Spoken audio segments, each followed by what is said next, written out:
capítulo 3, versos de 3 a 8. Houve um tempo em que nós também éramos insensatos e desobedientes. Vivíamos enganados e escravizados por toda espécie de paixões e prazeres. Vivíamos na maldade e na inveja, sendo detestáveis e odiando-nos uns aos outros. Mas quando se manifestaram a bondade e o amor pelos homens da parte de Deus, nosso Salvador, não por causa de atos de justiça por nós praticados, mas devido à sua misericórdia, Ele nos salvou pelo lavar regenerador e renovador do Espírito Santo, que Ele derramou sobre nós generosamente, por meio de Jesus Cristo, nosso Salvador. Ele o fez a fim de que, justificados por sua graça, nos tornemos seus herdeiros, tendo a esperança da vida eterna. Fiel é esta palavra, e quero que você afirme categoricamente essas coisas, para que os que creem em Deus se empenhem na prática de boas obras. Tais coisas são excelentes e são úteis aos homens. Amém? Não sei se você conhece a carta, é carta a Tito, não é carta de Tito.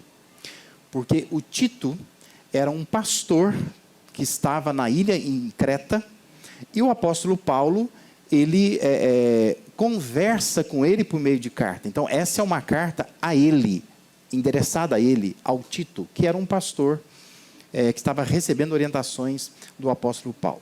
Mas esse texto ele é por demais interessante, e ele está fazendo uma referência, ao nós, ele começa lá no versículo 3 dizendo, nós também éramos insensatos, porque a maneira como nós nos entendemos como salvos em Cristo, e como foi esse caminho para chegar na salvação, nos ajuda muito a lidar com as pessoas. Às vezes nós não sabemos lidar com outras pessoas, especialmente pessoas que não são da igreja, porque nós esquecemos de onde nós saímos, ou de onde Deus nos tirou. E Paulo então começa suas orientações falando sobre isso. Nós precisamos, ao olhar para a perdição alheia, para a perdição do povo lá fora, nós precisamos nos lembrar do estado de perdição que nós também saímos. Isso vai nos ajudar a lidar com as pessoas. Eu não saberia explicar exatamente porquê, mas está enraizada na mente humana essa ideia de que para nós sermos aceitos por Deus, nós temos que fazer alguma coisa. Isso está no ser humano. Todo ser humano, ele acha assim que para Deus me aceitar, eu preciso fazer alguma coisa.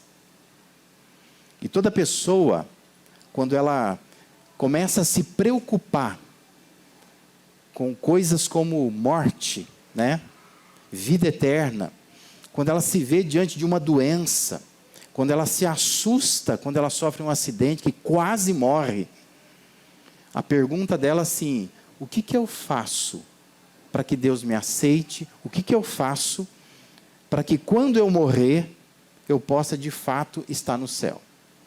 De modo que isso está enraizado em nós. Nós achamos que nós precisamos fazer alguma coisa para que Deus nos aceite. Deus está esperando sempre alguma ação da nossa parte. Mas por toda a Bíblia, nós nos deparamos com a expressão e o conceito da soberana graça. E graça, claro que nós temos no português a palavra graça, que é quando uma criança faz graça, ou quando alguém quer fazer graça, Mas graça tem a ver com grátis, Com aquilo que não custa nada. E quando a gente se depara com esse conceito na Bíblia, a gente não consegue entender por que está enraizada na nossa cabeça a ideia de que eu preciso fazer alguma coisa. E a Bíblia toda diz que a salvação é grátis, é de graça, é por graça, é pela graça. Versículo 7 diz que nós fomos justificados por sua graça. Isso significa que a nossa justiça vem de um ato fora de nós. não se trata de algo que eu e você tenhamos que fazer ou que nós já fizemos. Mas diz que nós somos justificados por sua graça, pela graça de Deus. De modo que nós somos salvos não por nada que tenhamos feito, mas nós somos salvos por aquilo que Deus fez em Cristo Jesus. Nós somos justificados não é porque as nossas ações nos tornam merecedores disto, mas porque a oferta que Jesus fez na cruz pagou o preço pelo nosso pecado. Como entender então graça? E mais desafiador que isso, é a gente pensar como viver na graça, ou como demonstrar que nós entendemos a vida pela graça. Jesus, quando contava aquelas histórias chamadas de parábolas, ele fornece imagens muito vívidas, né, sobre conceitos do reino de Deus. E um deles é justamente esse conceito de graça. Então, lá em Mateus 20, de 1 a 16, tem uma história que Jesus conta. E a história que Jesus conta, ela é simples. Ele diz assim, que o reino de Deus, ou o reino dos céus, é comparado a um dono de uma fazenda. E ele diz assim, que esse dono da fazenda, ele foi às 6 da manhã na praça, porque ele precisava de trabalhadores, para poder trabalhar na vinha dele, para colher as uvas da sua vinha. E diz que ele combina com esses trabalhadores pagar 1 denário pelo dia. Um dia de um trabalhador comum. Ele combina lá, eu vou te pagar 1 denário para você trabalhar esse dia para mim. E ele então pega alguns homens que querem e diz que ele vai botar esses homens trabalhar na fazenda dele.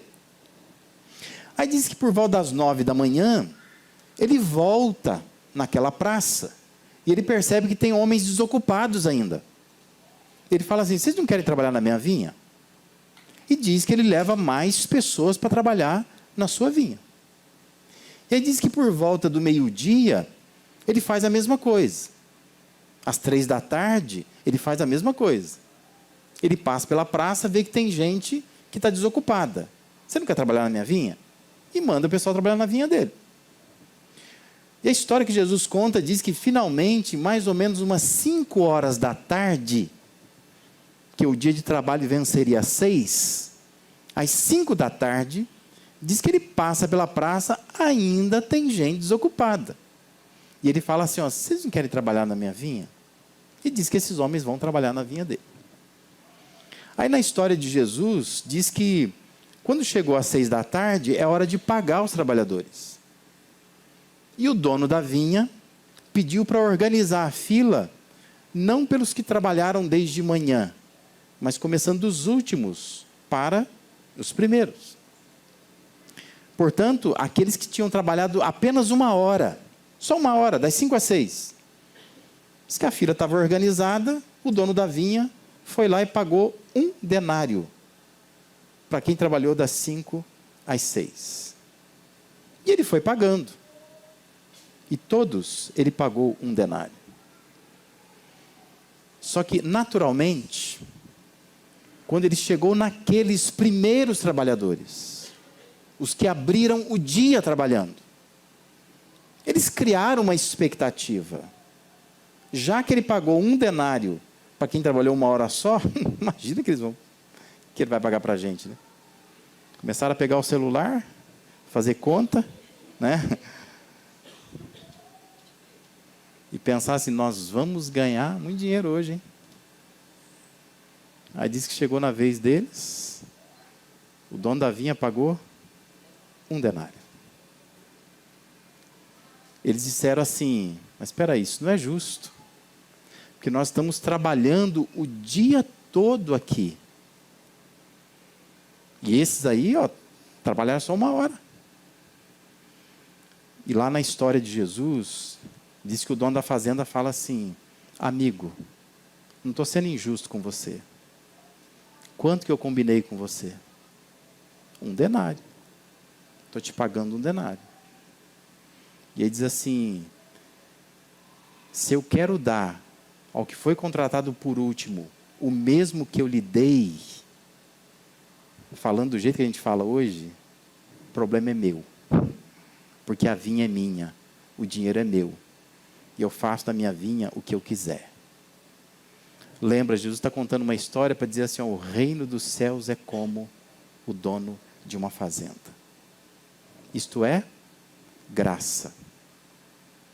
O que Jesus está querendo ensinar é, eu não estou pagando vocês pelo trabalho que vocês realizaram.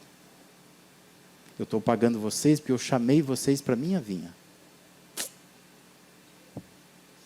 O fato de vocês passarem o dia na minha vinha, eu estou pagando. Trabalhando muito ou pouco, eu estou pagando. Isso é graça. Esse é o conceito bíblico de graça. O conceito bíblico de graça não corresponde às nossas expectativas. O conceito bíblico de graça afirma que não importa o quanto o homem trabalhe, o quanto o homem se esforce, Deus dará gratuitamente àqueles que atenderem o seu chamado à semelhança do dono da vinha. Se você aceitar fazer parte do reino de Deus, Deus dará gratuitamente a salvação. Você não paga por ela, porque ela não tem preço. O que nós ganhamos não é por qualquer fator meritório. Deus não está salvando qualquer pessoa, porque olha para a pessoa e acha assim, essa pessoa merece. A pessoa não merece, ninguém merece. Mas Ele resolve dar a sua salvação. Nesse sentido, a graça ela pode ser considerada injusta, justamente porque ela não se ajusta a essa equação humana, de valores obtidos como resultado de tempo, ou quantidade de tempo, ou qualidade de serviço prestado. Porque para nós é assim. Os nossos serviços são combinados, dependendo do tempo que você trabalha, qualidade do que você vai dedicar ali, quantidade que você vai empregar ali, é isso. Mas o conceito de graça não se ajusta a esse nosso jeito de contabilizar as coisas. É tão somente baseado na vontade de quem tem o poder de conceder salvação, de oferecê-la a quem Ele quiser, a quantos Ele quiser, independente de fatores de merecimento. A parábola deixa claro que Deus é o dono da fazenda. Ele é o dono da vinha, Ele é o Todo-Poderoso. Ele domina, Ele manda, Ele faz dos recursos dEle o que Ele quiser. E que o ser humano não tem gerência sobre isso. Ou seja, nós como seres humanos, nós não dominamos a graça. Porque a graça não nos pertence. Nós somos apenas alvos dela. A graça é de Deus, vem de Deus. Então Ele dispensa a sua graça a quem Ele quiser. E nós não temos gerência, nós não temos domínio sobre isso. Então, entendendo esse conceito de graça, de modo geral, o que a graça soberana faz com a gente, que é o que Paulo está escrevendo para Tito. O que ela faz conosco? Em primeiro lugar, a graça soberana de Deus, ela nos alcança. A humanidade, em geral, ela é portadora de uma incapacidade de, por si só, buscar a Deus. Nós não temos uma vida que possa atrair, que possa encantar Deus, para que Deus possa então querer nos alcançar. Em todas as esferas, o homem está maculado pelo pecado, a vontade do homem, a mente do homem, as emoções do homem estão escravizadas ao pecado. Por isso, pelo seu próprio potencial, o ser humano é incapaz de mover-se em direção a Deus, não se move. Se a gente parasse aqui agora e dissesse, ó, vamos ouvir a história de cada um. Eu tenho absoluta certeza que todos nós temos algum tipo de história que vai nos dar a entender que Deus precisou nos encurralar para que a gente pudesse aceitá-lo, né? Todos nós temos uma história assim.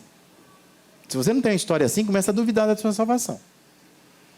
Porque geralmente nós aceitamos a graça quando o casamento está desabando, é quando assim, eu estou desempregado, é quando eu capotei o carro, é quando eu tenho uma depressão profunda, não sei mais o que fazer com isso, é quando eu me sinto sozinho, solitário, Quer dizer, de alguma forma você percebeu que Deus foi lá e torceu o seu braço. Você vai ou não vai? E todos nós temos uma história assim. De modo que nós percebemos que o ser humano por si só, ele não se move em direção a Deus. O ser humano, ele está vivendo a sua vida, e ele gosta da sua vida. Ele tem Deus como acessório. Ele acha assim que Deus, ele busca de vez em quando, no Natal, na Páscoa, ele lembra de Deus. Mas buscar a Deus, permitir que Deus transforme a sua vida, isso não acontece naturalmente. Porque quem nos alcança é a graça de Deus. Observe lá, versículo 3. Paulo escreve a Tito assim: houve tempo em que nós também éramos insensatos, desobedientes, vivíamos enganados, vivíamos escravizados por toda espécie de paixões e prazeres, vivíamos na maldade e na inveja, sendo detestáveis e odiando-nos uns aos outros. De forma bem simples, o homem tem um problema que ele sozinho não consegue resolver, que ele está escravizado ao pecado. Ele não consegue sair disso, de forma alguma. Mas a graça é justamente esse movimento de Deus na direção do ser humano, para alcançar o ser humano. E talvez você esteja aqui nessa noite, é justamente a graça de Deus te alcançando. Deus te moveu a fazer isso. Eu já ouvi muitas histórias de pessoas que diziam assim: olha, eu estava passando em frente à igreja, ouvi uma música, aquela música chamou atenção, alguém muito simpático olhou para mim e falou assim: você não quer entrar? E a pessoa entrou, e ali ela ouviu uma mensagem, ela se derramou diante de Deus ali, e ali ela conheceu a graça. Deus estava atraindo a pessoa, né?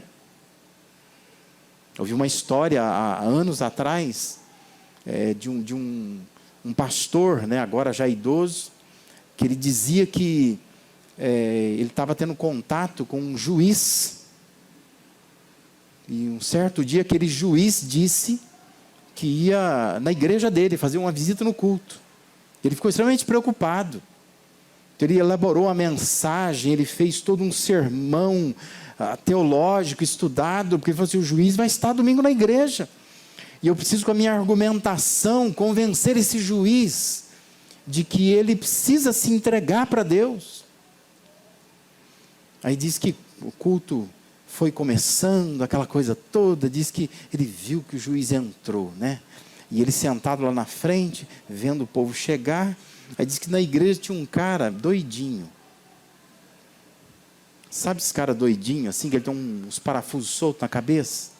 E o pastor dizia assim: eu fiquei extremamente preocupado.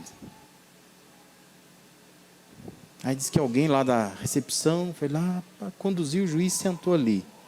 Daqui a pouco ele olhou o doidinho do lado dele.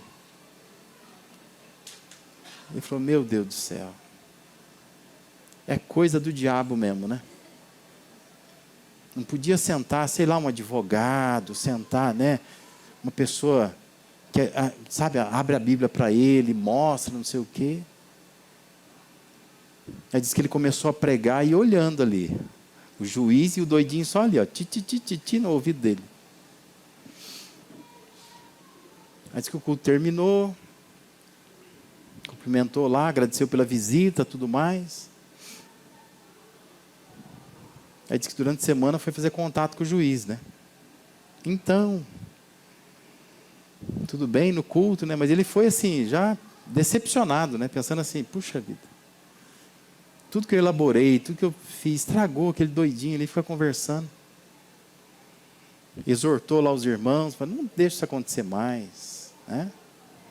Sabe que ele é meio lelé da cuca, tira ele de perto das pessoas. Visitante, fica ali, ó, atrapalhou, o cara ouviu o sermão.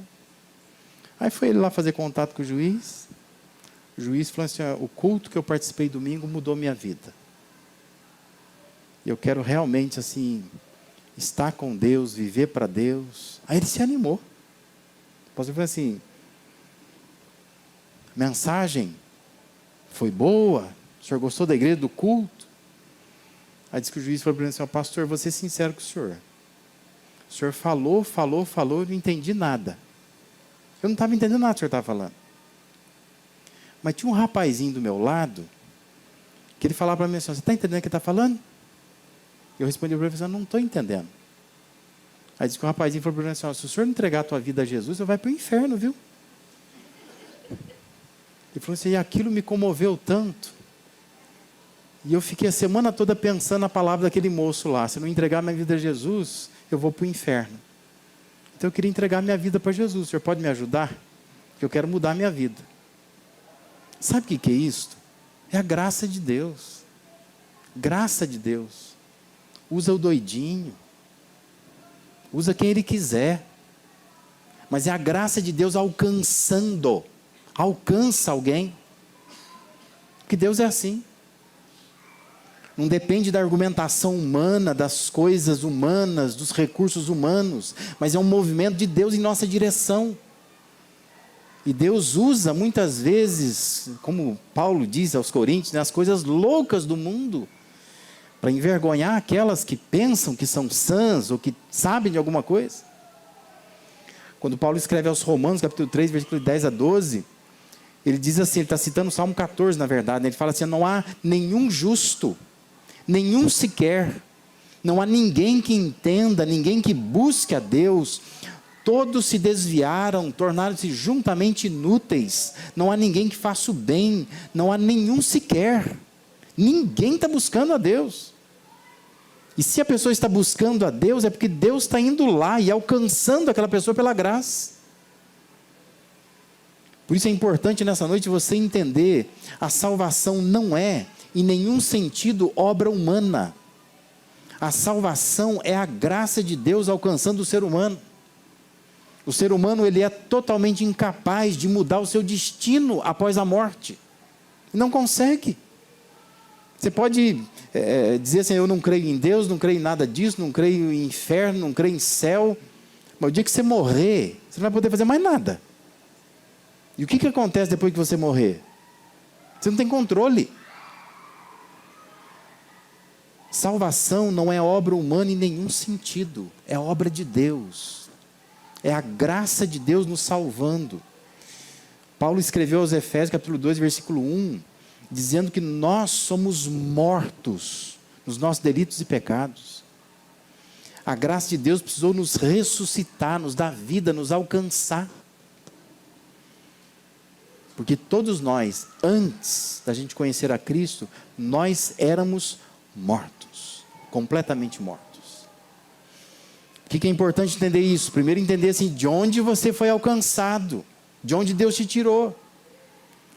E você entender que às vezes você está falando com pessoas lá fora que são mortas, mas pessoas que a graça de Deus pode alcançar. Então você precisa orar por elas, você precisa cuidar das pessoas, amar as pessoas, mas entender que elas serão alcançadas pela graça de Deus. Às vezes você tem um filho que não vem na igreja, você tem um marido, você tem esposa, você tem alguém que você está clamando a Deus por aquela pessoa,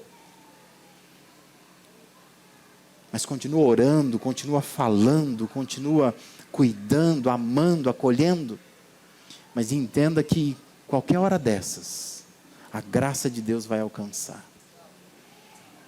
Do nada vai acontecer alguma coisa, às vezes um doidinho, às vezes pode ser uma doença, um atropelamento, alguma coisa que você até se assusta acontece, mas naquele momento é a graça de Deus alcançando aquela pessoa.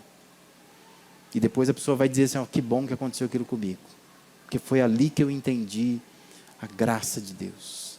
Eu entendi que a salvação não tem nada a ver com o que eu faço, mas tem a ver com o movimento de Deus na minha direção, para me alcançar, para me amar, para me ressuscitar dos mortos. Em segundo lugar, o que a graça de Deus faz conosco? Ela nos acolhe. O texto de Paulo a Tito, ele prossegue dizendo, versículo 4 a 6, mas quando se manifestaram a bondade e o amor pelos homens da parte de Deus, nosso Salvador, não por causa de atos de justiça por nós praticados, mas devido à sua misericórdia, Ele nos salvou pelo lavar regenerador e renovador do Espírito Santo, que Ele derramou sobre nós generosamente, por meio de Jesus Cristo, nosso Salvador.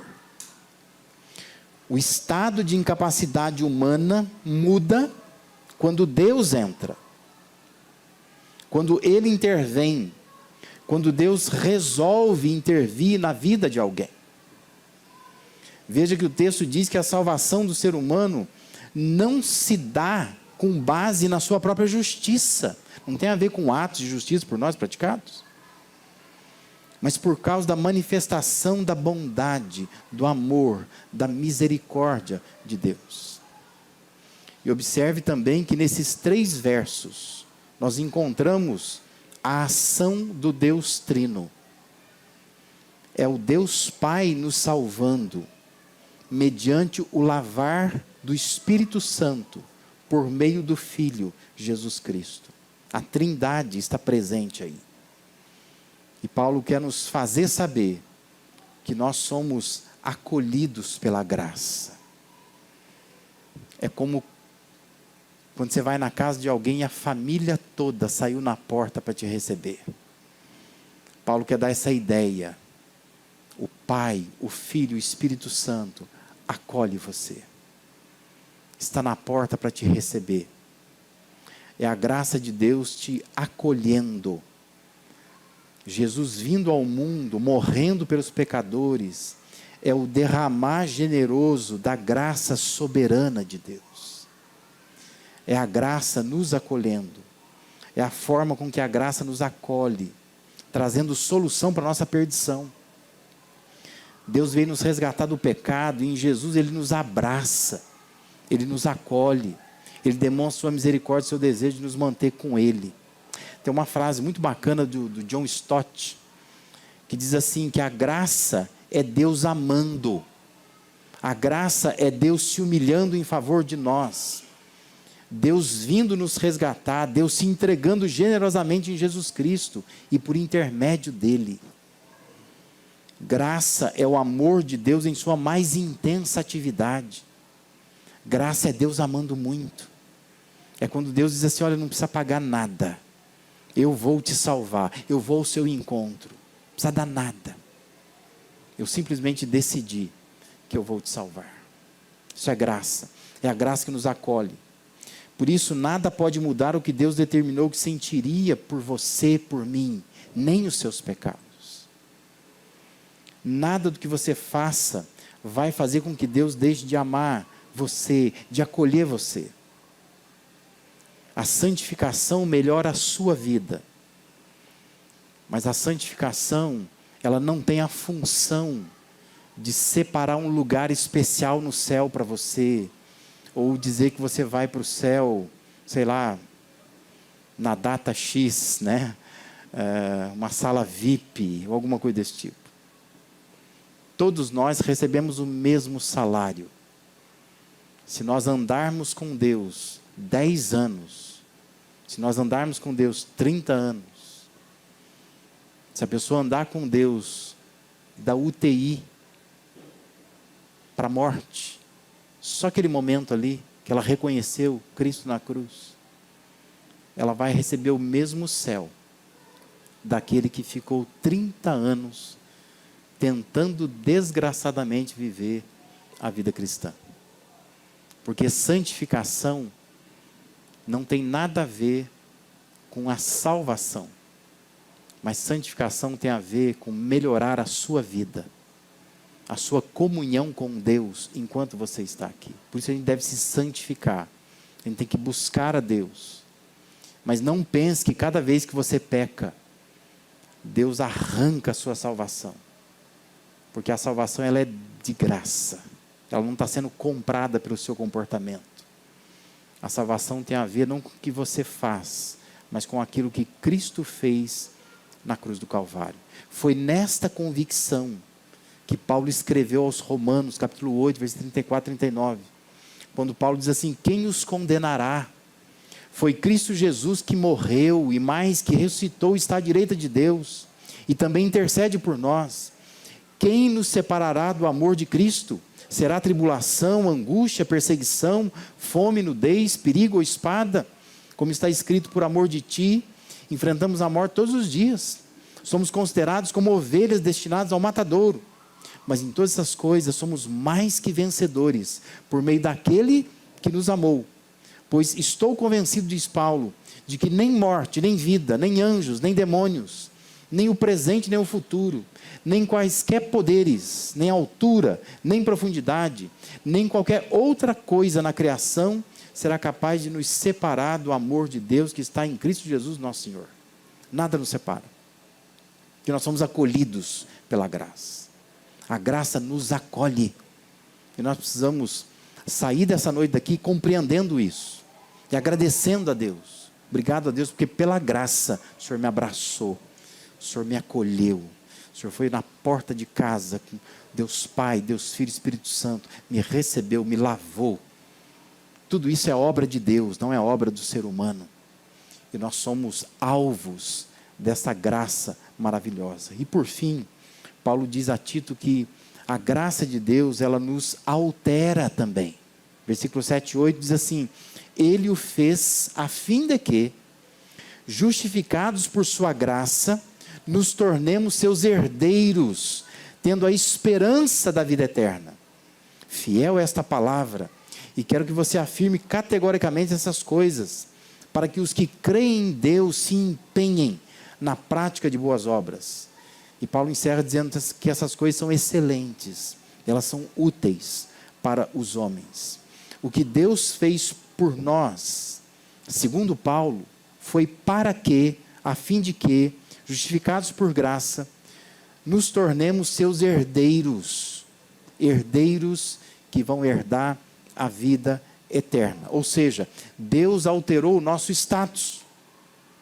Porque antes nós éramos mortos, nós éramos perdidos, nós éramos filhos da ira. Mas agora Deus foi lá e diz assim: agora o seu status é de herdeiro de Deus. Agora você tem herança. Você não é mais um perdido pecador. Você não é mais uma pessoa escravizada ao pecado. Você não é mais um morto em seus delitos e pecados. Agora você está salvo. E salvo, então, você tem uma herança que você vai receber. É como se a gente utilizasse a nossa linguagem de hoje, né? Os nossos meios jurídicos de hoje, dissesse assim: Deus colocou-nos no seu testamento, né? Então assim, está lá. Estamos no testamento de Deus. Somos herdeiros dele. Só esperar chegar a hora certa, você vai pôr a mão nessa herança. Mas tem que esperar. Enquanto espera, a gente faz o quê? Por isso que Paulo ele escreveu a Tito: fiel é esta palavra.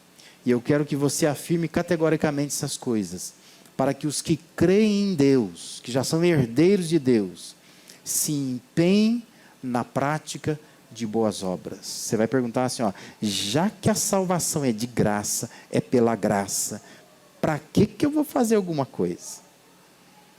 Porque você é agradecido. Você não é herdeiro mal agradecido. Um herdeiro que toma ciência de que ele vai ganhar uma herança, ele precisa ser um herdeiro responsável. E Deus nos chama para que nós sejamos herdeiros responsáveis. Nós vamos tomar posse de uma herança. Ele diz assim: então, enquanto você vai tomar posse dessa herança, você precisa praticar boas obras. Isso é gratidão. Não é para comover Deus, mas é porque eu já estou comovido por aquilo que Deus me fez. Então eu quero praticar boas obras. A graça nos alcança, a graça nos acolhe, mas a graça também nos altera. Você não é mais o mesmo. Porque se você foi alcançado pela graça, acolhido por essa graça, e não alterar a sua vida, tem alguma coisa errada aí. Porque a graça nos altera. Já não somos mais os mesmos. Porque eu recebi uma herança que eu não merecia. Não fiz nada para isso. Nada. É aquele herdeiro, né, que apareceu no testamento lá. É aquele trabalhador que começou a trabalhar às 5 da tarde. E quem começou às 6 da manhã diz assim: peraí. Que negócio é esse? O que ele está recebendo agora dinheiro? Não. Trabalhou muito pouco. Assim somos nós. Os trabalhadores que chegaram muito depois. Que faz até pouco para Deus. Nós somos alvos da graça de Deus. Deus está nos dando salvação gratuitamente. Então Ele quer alterar o nosso modo de ser. Nós seremos agora pessoas gratas. Deus, por sua graça soberana, Ele não apenas nos alcança, nos acolhe, mas Ele também nos altera, nos transforma, nos modifica. E aí tem uma frase da Annie Lamott, que ela diz assim: eu não consigo entender o mistério da graça por inteiro. Apenas que ela nos encontra onde nós estivermos, mas não nos deixa onde nos encontrou. Essa é a graça de Deus verdadeira. A graça de Deus, ela te busca onde você estiver. Você pode estar na lama do pecado, estar envolvido com drogas, prostituição. A graça vai lá e te busca. Mas a graça de Deus se recusa a te deixar lá. Ela te tira de lá. Ela vai alterar a sua vida. Você vai se tornar uma pessoa diferente por causa da graça. Por isso que Paulo está dizendo a Tito: fala para esse pessoal praticar boas obras. Porque praticar boas obras é uma maneira de demonstrar gratidão por saber de onde Deus nos tirou, como Ele nos acolheu.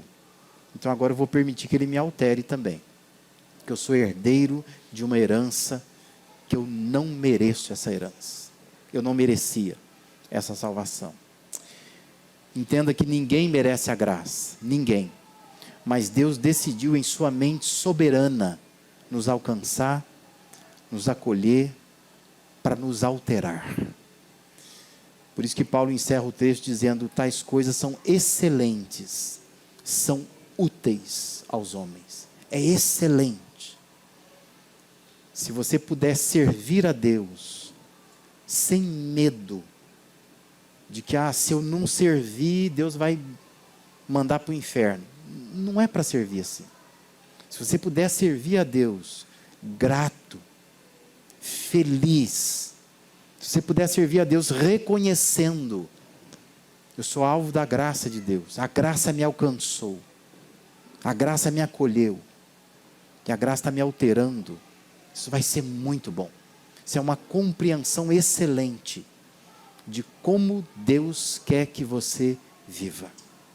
E a minha oração é que isso faça diferença hoje para você.